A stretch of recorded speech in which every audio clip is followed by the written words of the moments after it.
dumping some surprise in there. It's also a main transportation, the waterway, from everything from the central Ukraine going down to the Black Sea.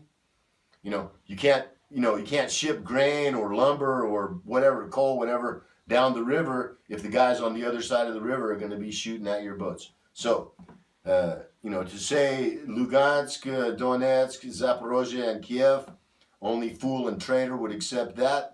To say to the Dnieper, only a fool would say. To say to Kiev, that's the minimum. That is the minimum. Because this war, we've seen the escalations, the provocations, the war crimes, the murder and torture of prisoners, and put on video and published. These guys are the enemies of humanity. It is Armageddon, the war of good against evil, and victory or death. What do you think about people from that side? Because they live under Nazis for 8 years, and we see no any восстания, no rebels, and it looks like they have accepted this way of life. They have. And what are we gonna do with that? How are we gonna live with these people? Because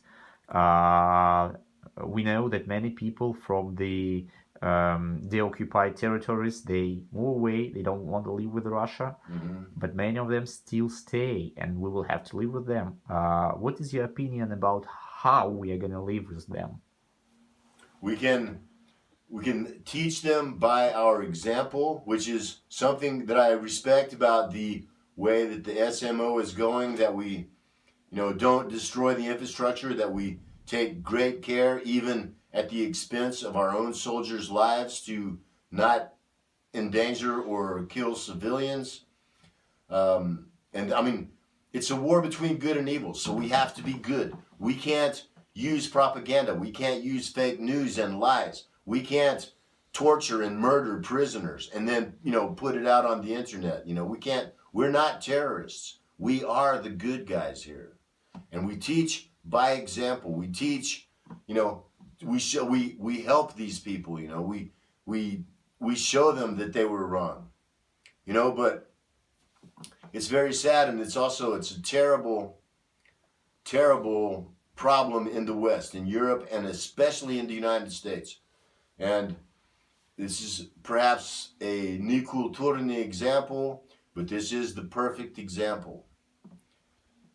If someone eats shit for long enough, they get used to it. But if they eat shit for too long, they start to like it. Panamais. And that's the problem with these people, these U-crops. It's the problem with America. It's a problem with a lot of people in Europe too. They start to like it. And so then when someone comes and wants to help them, they're like, hey man, dude, why are you eating a shit sandwich? You got shit all over your face. It gives you bad breath. It's disgusting. It's stupid. It's bad for you. And then rather than them say, oh man, thank you so much. I can't believe I was so stupid. Instead, they get angry and defensive and they go, no, it's good. What the fuck's wrong with you? Why? This is good. You should be eating it too. And that's a problem. And once they get to that point, it's unknown if it's possible to redeem them. It's unknown. And I'll tell you something, bro. In this war, and I served on the front in combat, heavy positions for a year, and pretty much shooting every day and every night of that year. And I was 2 times behind UCROP lines. Both times we didn't make contact, so I was lucky. I didn't have to shoot when I was there. But every other time that I did shoot, it was defensive. It was the UCROPs came to try and take our positions, and we defended ourselves. I apologize to no one. The most basic human right is self-defense. Anyone that tries to come and kill you, you have the right to kill them if they're trying to kill you. So I make no apology about that. But from a philosophical point of view, I have to say this. I'm an Orthodox Christian, Russian Orthodox.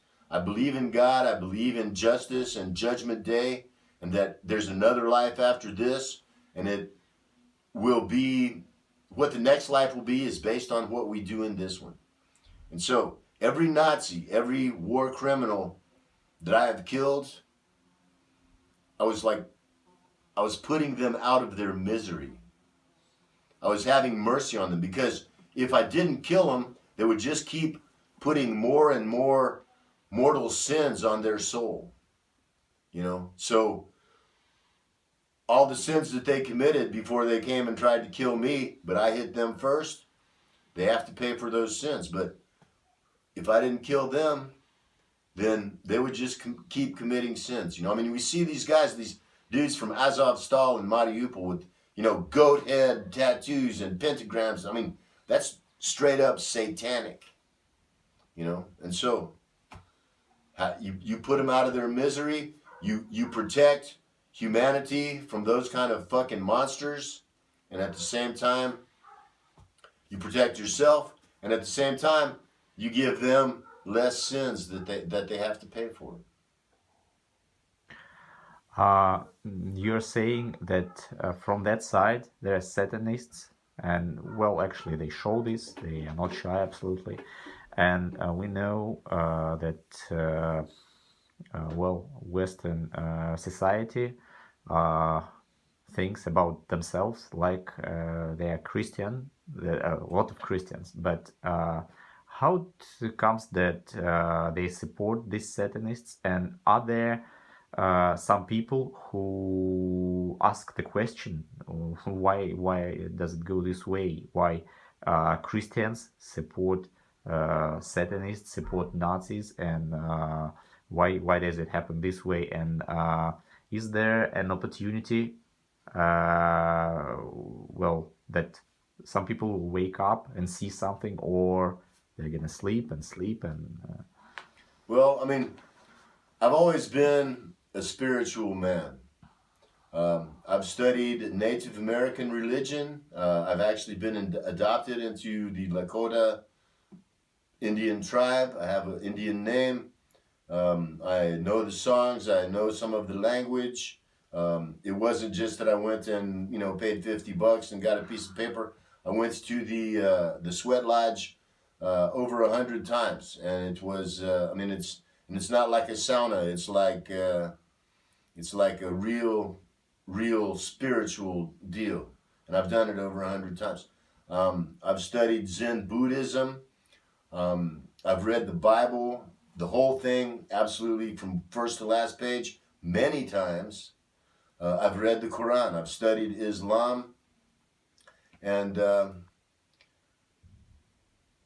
and I understand that that there is a God, that this is not the only world and this is not the only life. I take my Russian Orthodox Christianity very seriously, and I consider Russian Orthodox to be the only legitimate Christian church in the world today. The Catholic Church, it's been a political and business enterprise for thousands of years now. That's all it is. It's about worldly power. They had the Pope a few popes back was Ratzinger from Germany. He was in the Hitler Youth. He said Heil Hitler, and he meant it when he was a kid, and then they make him the Pope of the Catholic Church. And there's more than 1 billion Catholics in the world, and if you can't find, out of 1 billion people, if you can't find somebody better than who said Heil Hitler when they were a kid, then of course it's, it can't be considered a real religion, and it's not, and that is the work of the devil to make fake religions. The same thing in the United States, the Protestant churches, they have a thing there that's even, if possible, even worse than the Catholic Church, which is, it's called, they have these things called mega churches. And they're a church as big as a football stadium that can hold 20 or 30,000 people. And on Sunday, thousands of people come there, and it's like a show, it's like, with rock and roll music and dancing and singing and la la la. And they say, and it's the They call it prosperity gospel. And what these preachers do, and it's the rich people who come, right? And the preacher says, you know what? You're a good people. And you're rich because God is rewarding you because you're good. And all these people that are poor are bad. And that's why, and God is punishing them by making them be poor because they're bad. So you don't have to worry about them. And that is exactly the opposite. It is the exact 180-degree opposite of what Jesus Christ taught. And so that is also a fake religion. It's also disgusting and contemptible, like the Catholic Church. So when I came here and I met guys like Otec Boris, my godfather, Father Feofan, a monk who was at the Nikolskaya monastery, who was calling up and telling guys here when, the Ukrops were setting up grads to bomb Donetsk, and he got arrested by the SBU and tortured and put in prison before he got traded. Otec Boris, he's my godfather. Father Feofan, he's like my brother. Father Kiprian, another great, these guys, they live the life of a Christian man. They set